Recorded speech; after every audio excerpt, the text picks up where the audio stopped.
What on earth is happening to Jon Jones? All right. Now, I wake up this morning and the first thing I see is a photo of Jon Jones on Instagram from Full Violence. And I'm thinking, fuck yeah, we got a Jon Jones fight announcement. Instead, it is an alleged story of Jon Jones threatening to off, okay, literally threatening one of the fucking drug testers at this new drug testing company that works with the UFC, threatening his life.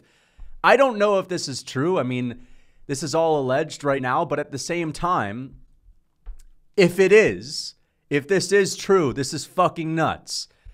And I'm not totally surprised that Jon Jones, the guy who's no stranger to getting into any trouble, is during his time off recovering from this shoulder injury where he can't really train. And remember, training in the gym, there are guys that have all sorts of demons. Training helps them take that anger out, take that chip on their shoulder out. And Jon Jones not really able to do it to the fullest, might just be partying in the desert, getting up to no good. And Jon Jones has definitely done that in the past. There have been videos of him surfacing at comedy clubs where he's off of his rocker saying the weirdest of things. But anyway, let me read you guys this article. Again, not 100% sure if this is true, but if it is, holy shit. Let's get into this. Jones has been making headlines, but recently he drew attention for the wrong reason. The UFC heavyweight champion allegedly gave threats to a person working for a drug testing agency amid his shoulder injury recovery process. Threatening the drug tester did not end well, as it drew the attention of law enforcement officials. Of course it would. Jones may have proven his status as the greatest UFC fighter ever. However, his troubles outside of the octagon do not seem to go away. Bones has already had legal problems in the state of New York, Nevada, but has now found himself in another controversial incident that took place in New Mexico. We all know about Jones getting up to no good in those other states, of course. According to sources, a drug tester from the Drug-Free Sport International, okay, which is the new drug testing company the UFC is working with, revealed that he found Jon Jones in an intoxicated state and sent death threats his way a few days ago. Moreover, Bones even snatched the cell phone from him during the altercation. The incident took place, maybe he was filming Jones, maybe he pulled out his phone and Jones freaking snatched it with his 84-inch reach, all right? The incident took place in Albuquerque in March, and the tester did not waste much time in informing the local police department. The drug tester met up with officials from Albuquerque Police Department to explain what went down with Jones, and they launched an investigation into the heavyweight champion's actions on that day. While Jones went too far with the death threats this time around, did you know that the heavyweight champion once heckled a... So they're just... This article is going to get into the fucking stand-up comedy thing. Once heckled a stand-up comedian? All right, this is not totally relevant, but if you guys don't know, Jones went to a stand-up comedy show on his own, insanely drunk, and heckled this guy with, let's just say, butt threats. I haven't put my finger in your butthole. Wait, what? Whoa. What the fuck? I mean, I'm not shocked. We've seen this guy headbutt cop cars. He's put hands on his wife. I mean... Jones is crazy, and he's obviously on some type of a bender these days. Drinking, who knows what drugs he's on. Maybe he's even sauced up. Maybe he's intoxicated and on the sauce. And he got busted by one of these drug testing guys. And he didn't want him to get close.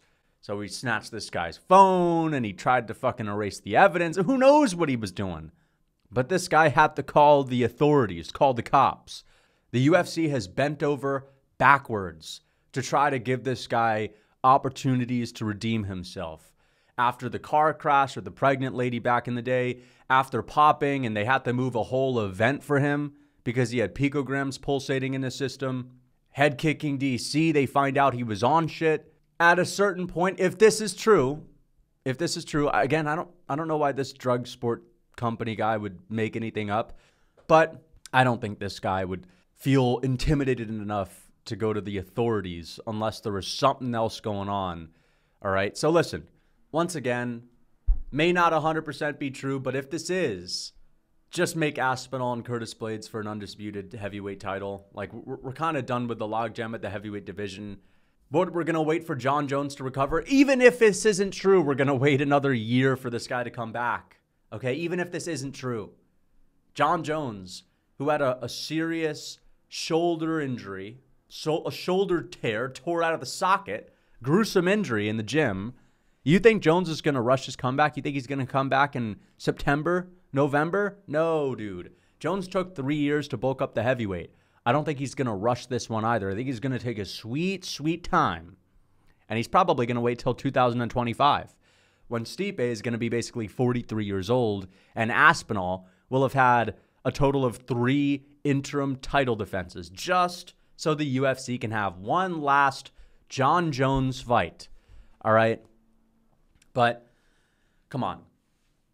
I think Jones should have retired after the Gane fight. I really do. I think he should have just left after the Gane fight.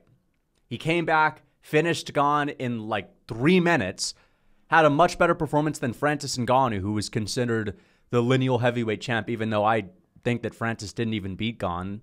Gane beat Francis, which makes Jones' win even more impressive.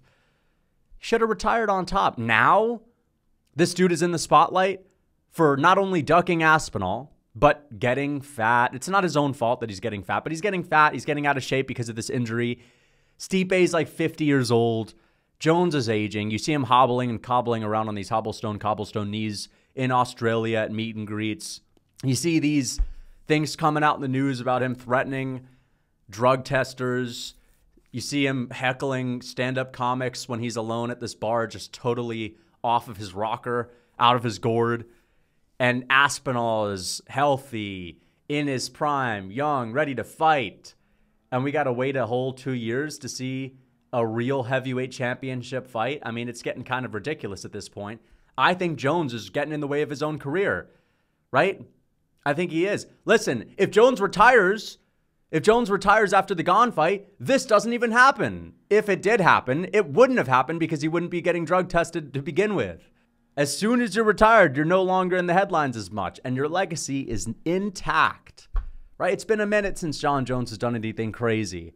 I think the last time was, 2022, when he went to the red carpet event for the MMA awards, and it came out later that night that he had put his hands on his wife.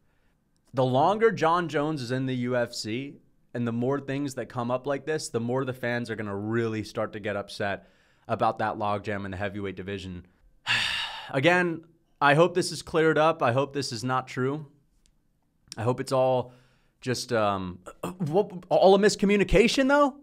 Well, you think this guy just went into Jones's house and called the cops because Jones was drunk? I mean, I guarantee you he was drunk, but I don't know. I have a hard time believing that there's simply nothing here.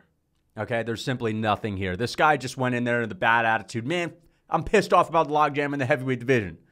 This guy probably doesn't even watch the sport, this drug tester. Okay?